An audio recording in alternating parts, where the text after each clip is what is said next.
ഈ മണിക്കൂറിലെ ഏറ്റവും പ്രധാനപ്പെട്ട വാർത്തയിലേക്കാണ്. ശബരിമലയിലെ അന്വേഷണം ദ്വാരപാലക ശില്പത്തിലും കട്ടിളയിലും മാത്രമായി ഒതുങ്ങരുതെന്ന് പ്രത്യേക അന്വേഷണ സംഘത്തോട് ഹൈക്കോടതിയുടെ നിർദ്ദേശം. ഇപ്പോഴത്തെ ദേവസ്വം ബോർഡിനെതിരെയും പരാമർശമുണ്ട് കോടതിയുടെ ഭാഗത്തുനിന്ന്. സ്മാർട്ട് ക്രിയേഷൻസിന് സ്വർണം പൂശാൻ വൈദഗ്ധ്യമില്ല എങ്കിലും ഇപ്പോഴത്തെ ദേവസ്വം പ്രസിഡന്റ് ചില ഇടപെടലുകൾ നടത്തി. 2024 അറ്റകുറ്റപ്പണികൾക്ക് ടെൻഡർ വിളിച്ചില്ല. ഉണ്ണികൃഷ്ണൻ പോറ്റി തിരിച്ചെത്തിച്ചത് യഥാർത്ഥ ദ്വാരപാലക ശില്പങ്ങളിലെ പാളിയാണോ എന്ന സംശയവും ഇന്ന് ഹൈക്കോടതി ഉന്നയിക്കുന്നുണ്ട്. അരുൺ ശങ്കർ കൊച്ചിയിൽ നിന്ന് വിവരങ്ങളുമായി നമുക്കൊപ്പം ചേരുന്നുണ്ട്.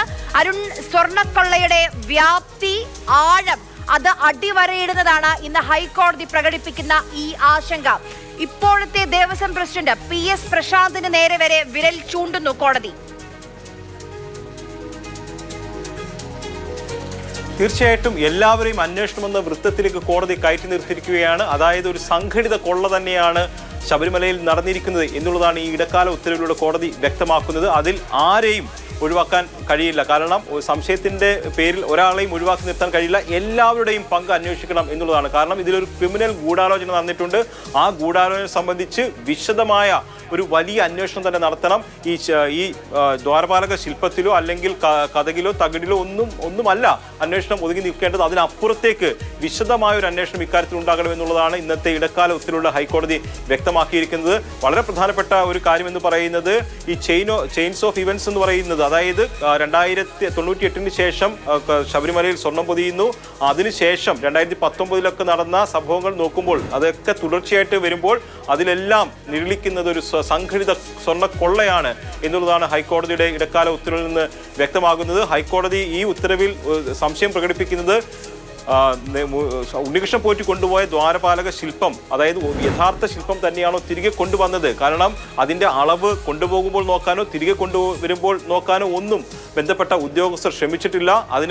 അതിൻ്റെ കാരണം അവർ കൂടി ഈ സംഘടിത കുറ്റകൃത്യത്തിൻ്റെ ഭാഗമായി എന്നതാണ് വ്യക്തമാക്കുന്നത്. നേരത്തെ ആര്യ പറഞ്ഞതുപോലെ നിലവിലെ പ്രസിഡന്റും ഈ സംശയത്തിനിടയിൽ നിന്ന് പുറത്തല്ല.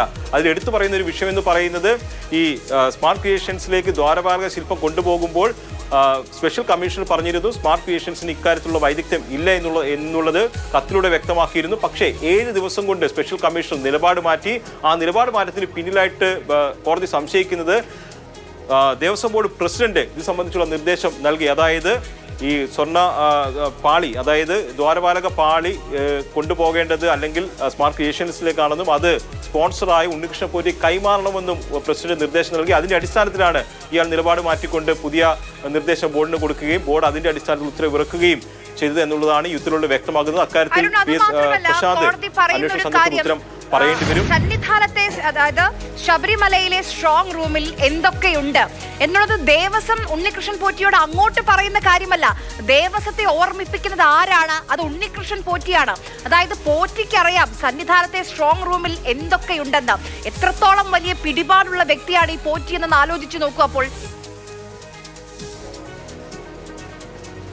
തീർച്ചയായിട്ടും അത് തന്നെയാണ് ഈ സംവിധാനത്തിൽ കുത്തഴിഞ്ഞ സംവിധാനം ആണ് എന്ന് പറയാൻ കാരണം പോറ്റിയാണ് ഈ സംവിധാനത്തിന് പുറത്തുള്ള ഒരു സ്പോൺസറായി അവതരിച്ച പോറ്റിയാണ് പറയുന്നത് സ്ട്രോങ് റൂമിൽ ദ്വാരപാലക ശില്പത്തിന്റെ ഒരു സ്പെയർ ഇരിപ്പുണ്ട്, അത് തന്നു വിട്ടു കഴിഞ്ഞാൽ പണി വേഗത്തിലാകും എന്ന് പോറ്റി തന്നെയാണ് പറയുന്നത്. അപ്പോൾ ഈ സിസ്റ്റം ഏത് രീതിയിലാണ് പ്രവർത്തിച്ചത് എന്നുള്ളത് അതിൽ നിന്ന് വ്യക്തമാകുന്നുണ്ട്. അതോടൊപ്പം തന്നെ നേരത്തെ പറഞ്ഞത് ഇത് കൊണ്ടുപോകുന്ന സമയത്ത്, അതായത് ഈ സ്വർണം പൂശാൻ വേണ്ടിയിട്ട് ദ്വാരപാലക ശില്പമാണെങ്കിലും അതോടൊപ്പം തന്നെ കഥക് പാളികളാണെങ്കിലും ഒക്കെ കൊണ്ടുപോകുന്ന സമയത്ത് കൃത്യമായ പരിശോധനകൾ നടന്നിട്ടില്ല.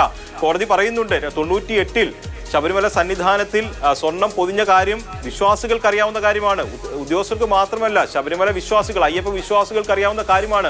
അതിനാണ് ഇത്തരത്തിലുള്ള കൃത്രിമത്വം കാട്ടിയിരിക്കുന്നത്. 2019 ഇതിൽ വളരെ നിർണായകമായിട്ടുള്ള മോഷണം നടന്നിരിക്കുന്നതെന്ന് കോടതി പറയുന്നുണ്ട്. ആ സാഹചര്യങ്ങൾ പരിശോധിച്ചുകൊണ്ടാണ് പറയുന്നത്. പക്ഷേ അതിനുശേഷം നടന്നിട്ടുള്ളത് കൊള്ള മറയ്ക്കാനുള്ള ശ്രമങ്ങളാണ്. 2025 നടന്ന ദ്വാരപാലക ശില്പത്തിലെ സ്വർണം പൂശൽ പോലും കൊള്ള മറയ്ക്കാനുള്ള ശ്രമങ്ങളുടെ ഭാഗമായിട്ടാണ് നടന്നിട്ടുള്ളത് എന്നുള്ളതാണ് കോടതി സംശയിക്കുന്നത്. അതുകൊണ്ടാണ് ഇക്കാര്യത്തിൽ വിശദമായ വിവരങ്ങൾ നൽകിയത്.